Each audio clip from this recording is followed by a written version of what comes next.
नमस्कार मित्रहरू, आज पनि मैले एउटा टपिक लिएर आएको छु र आजको मेरो टपिक छ अलि फरक व्यवसाय सम्बन्धी भए तापनि अलि फरक किसिमको मैले यो टपिक लिएर आएको छु। यो टपिक के सम्बन्धी छ भन्दाखेरि निबन्ध सम्बन्धी छ। निबन्ध जसलाई अङ्ग्रेजीमा इस्से भनेर भनिन्छ। हामीले स्कुल कलेजमा छँदाखेरि निबन्ध लेख्ने गरिन्थ्यो। कुनै पनि सब्जेक्ट लिएर हाम्रा शिक्षकहरूले गुरुहरूले के भन्नुहुन्थ्यो भन्दाखेरि निबन्ध लेख भनेर भन्नुहुन्थ्यो, जसलाई हामीले निबन्धको विषयमा लेख्ने गरिन्थ्यो। र आज मैले त्यसै कुरालाई अलिकति अध्ययन गर्दाखेरि निबन्ध लेखौँ जस्तो लाग्यो र यो निबन्ध म लेखेको छु। यो निबन्ध स्कुल कलेजको विषयमा नभएर यो हाम्रो घरेलु उद्योग जसलाई लघु उद्योग भनेर भनिन्छ, लघु उद्योग सम्बन्धी मैले यो निबन्ध लेखेको छु। सबै मित्रहरूले ध्यान दिएर सुनिदिनु हुनेछ भन्ने मलाई पुरा भरोसा छ। यो निबन्ध सुरुवात गर्नुभन्दा पहिला यहाँलाई मेरो के आग्रह छ भन्दाखेरि अहिलेसम्म तपाईँ यस भिडियोमा आइसके पछाडि सब्सक्राइब गर्नुभएको छैन भने मेरो च्यानलको नाम नलेज सेयरिङ 100 हो र यो नलेज सेयरिङ 100 च्यानललाई सब्सक्राइब गर्नुहोला ताकि मैले पोस्ट गरेका सबै भिडियोहरू तपाईँ कहाँ पुगुन्। र आउनुहोस् त अहिले यो निबन्धको विषयमा सुरुवात गरौँ।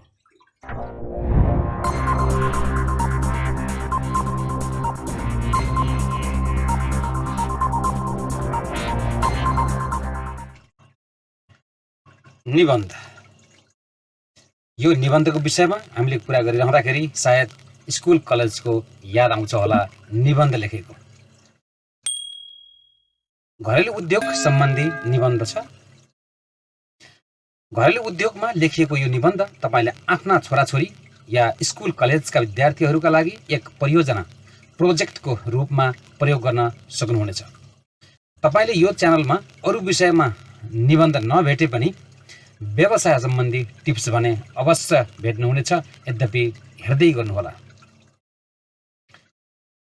मेरो निबन्ध यस प्रकार छ, तपाईले पुरा भिडियो हेर्नुहोला। हाम्रो देशमा दिन प्रतिदिन रोजगारीको समस्या चरम सीमामा पुगेको त हामी सबैलाई अवगत नै छ।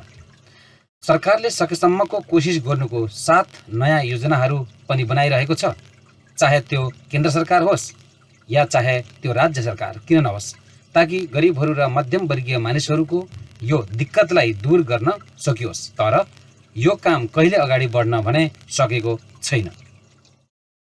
बेरोजगारी जस्ता दिक्कतलाई दूर गर्नको लागि हामीले घरेलु उद्योग र लघु उद्योग आरम्भ गर्न सकिन्छ।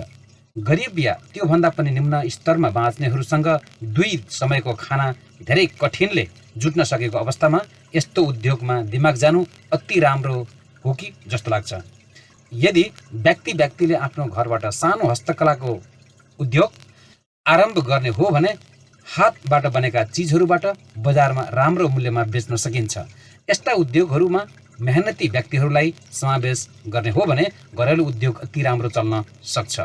कहिलेकाहीँ सरकारमाथि रोजगारको लागि पूरा तरिकाले भरोसा गर्नु बेरोजगार व्यक्तिहरूको लागि महँगो पर्न सक्छ, किनकि विश्वास गरिएका नेताहरूले गरिब र निमुखाहरूलाई सहयोग गर्न नसकिरहेको अवस्था छ। हामीलाई आत्मविश्वास र आत्मचिन्तन गर्न जरुरत छ र साथमा समयको सदुपयोग गरेर नयाँ घरेलु उद्योग स्थापना गर्न पनि जरुरी छ। हामीले यस्तो झोपडी उद्योगको स्थापना गर्न पर्दछ जसमा ज्यादा लगानी गर्न नपरोस् र विशाल ठाउँको पनि जरुरत नपरोस्। सुरुवात सधैँ र सबैलाई कठिन हुन्छ, तर यदि दिशा सही भयो भने अगाडि बढ्दै गर्दा उद्योगलाई विस्तृत तरिकाले गर्न भने अवश्य सकिन्छ। ग्रामीण क्षेत्रमा ज्यादा मानिसहरू लघु अथवा घरेलु उद्योगको माध्यमबाट जीवन चलाइरहेका छन्। धेरै मानिसहरू सिलाइ जस्तो घरेलु उद्योग चलाइरहेका छन्।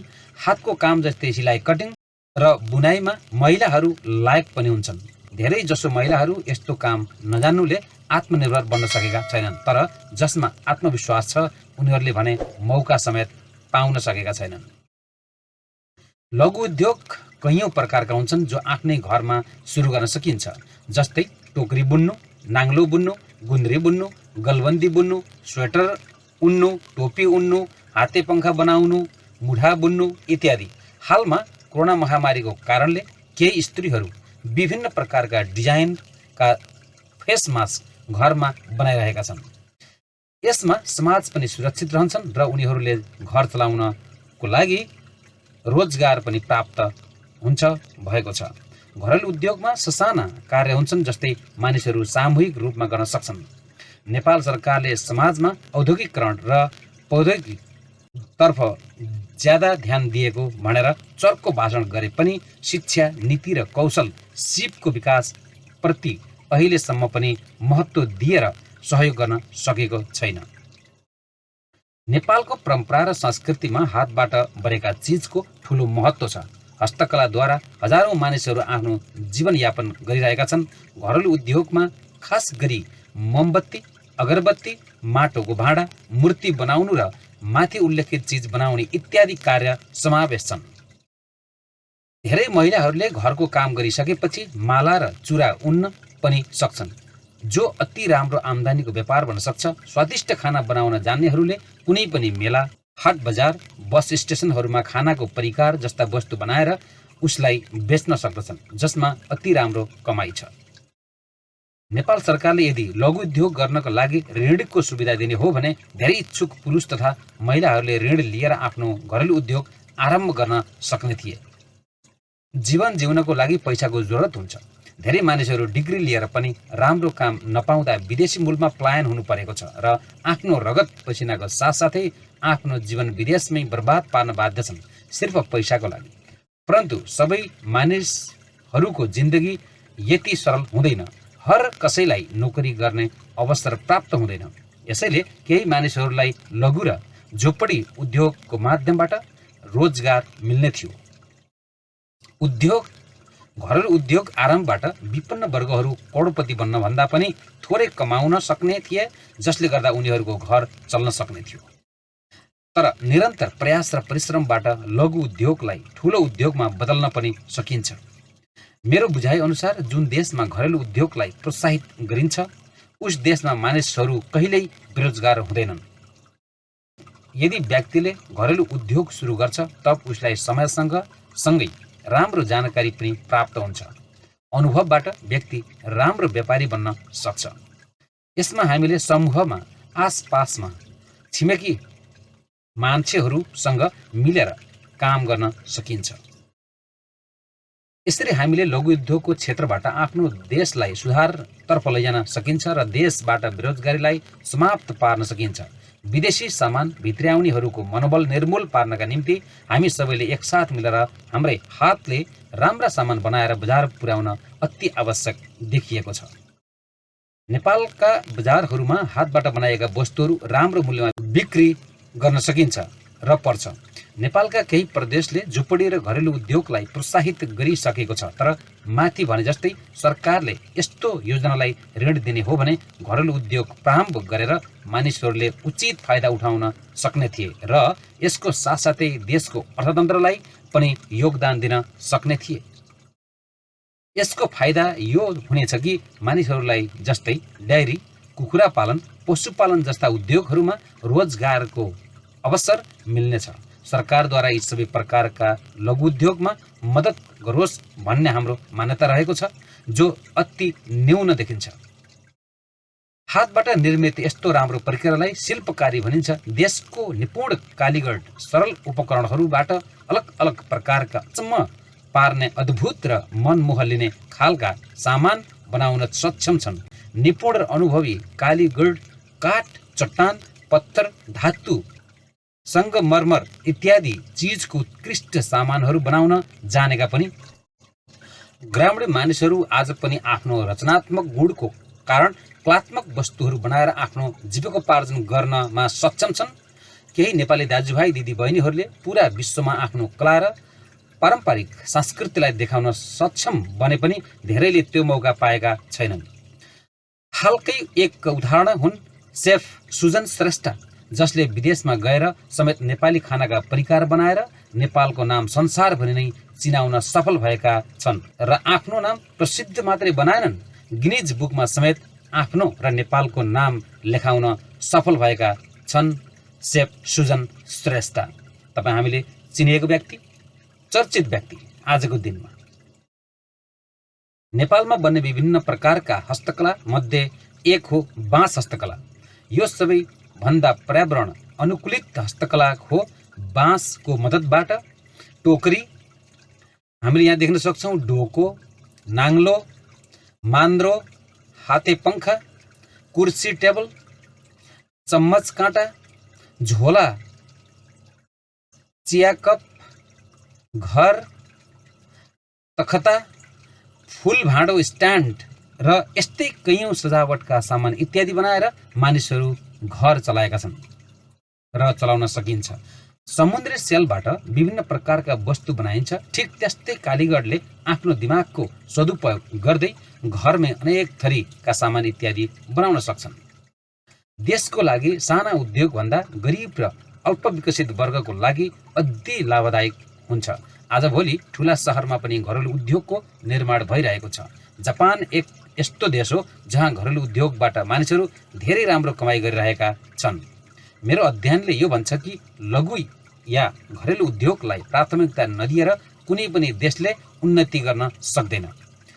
यद्यपि मेरो मान्यता भनेको नेपाल विकासशील देश बनेको छ। यहाँ अनगिन्ती गाउँ छन्, तसर्थ यहाँ घरेलु उद्योगलाई आँखा बन्द गरेर प्रोत्साहन मिल्न पर्ने हो। आजभोलि कैयौँ स्थानहरूमा यस्तो देख्न मिल्छ जहाँ मानिसहरू हातबाट बनाएका उत्कृष्ट चिजहरूलाई नजरअन्दाज गरेर सक्कली खरिद गर्छन् र नक्कली वस्तुहरू बनाउँछन्।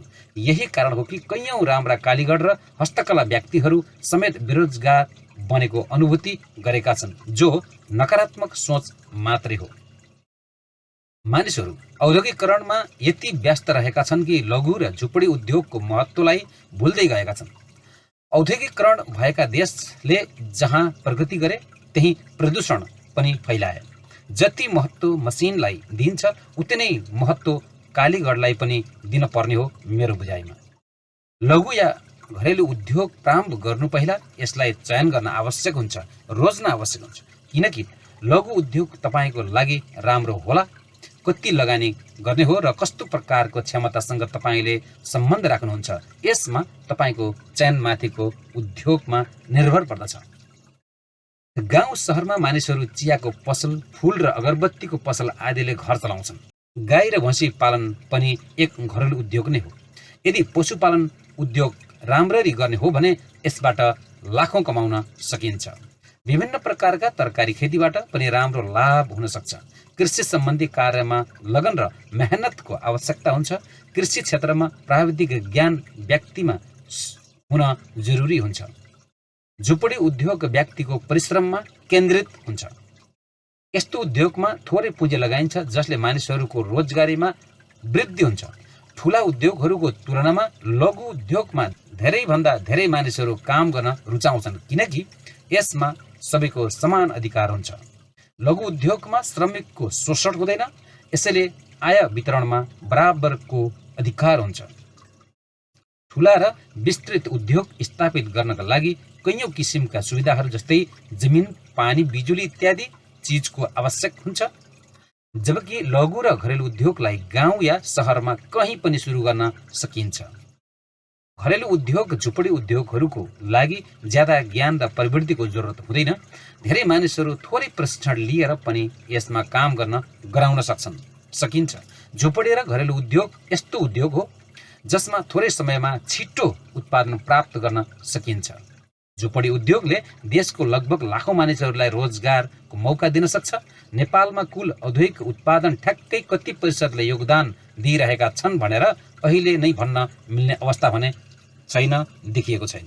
घरेलु उद्योगले देशको सामाजिक र आर्थिक प्रगतिमा ठूलो भूमिका निभाउन सक्छ। घरेलु उद्योग जुन व्यक्तिले पनि सुरु गर्न चाहन्छ उसले निसन्देह रूपबाट आरम्भ गर्न सक्छ र सरकारको सहायताबाट आफ्नो उद्योगको विकास गर्न सक्छ। सरकारले यो उद्देश्यप्रति ध्यान दिने हो भने घरेलु उद्योगको माध्यमबाट कैयौँ मानिसहरूलाई दैनिक रोजगारको अवसर प्रदान गर्न सक्थ्यो। लघु उद्योगद्वारा मानिसहरूको बेरोजगारीको चिन्ता दूर हुन सक्थ्यो र सबै मानिसहरू एक सुखी जीवनयापन गर्न सक्थे। सरकारको दायित्व यो हो कि उसले यस प्रकारको लघु उद्योगको लागि मानिसहरूलाई प्रशिक्षण उपलब्ध गराउने, न्यूनतम ब्याजमा ऋण उपलब्ध गराउने र साथमा सामग्रीहरूको उत्पादनलाई बिक्रीको लागि उचित बजार सुलभ बनाउने इत्यादि। त यो थियो घरेलु उद्योग प्रति निबन्ध। आशा गर्दछु कि घरेलु उद्योग मा भनिएका मेरा कुराहरूलाई यहाँहरूले मन पराउनु भयो होला। यदि तपाईँलाई मेरो भनाइ मन पर्यो भने कृपया सेयर गरी लाखौँ नेपालीहरूसम्म पुर्याउन मलाई सहयोग गर्नुहोला र गर्नुहुनेछ भन्नेमा विश्वस्त छु। धन्यवाद। तपाईँले मेरो यस लघु उद्योगको विषयमा निबन्ध सुन्नुभयो, देख्नुभयो र बुझ्नुभयो।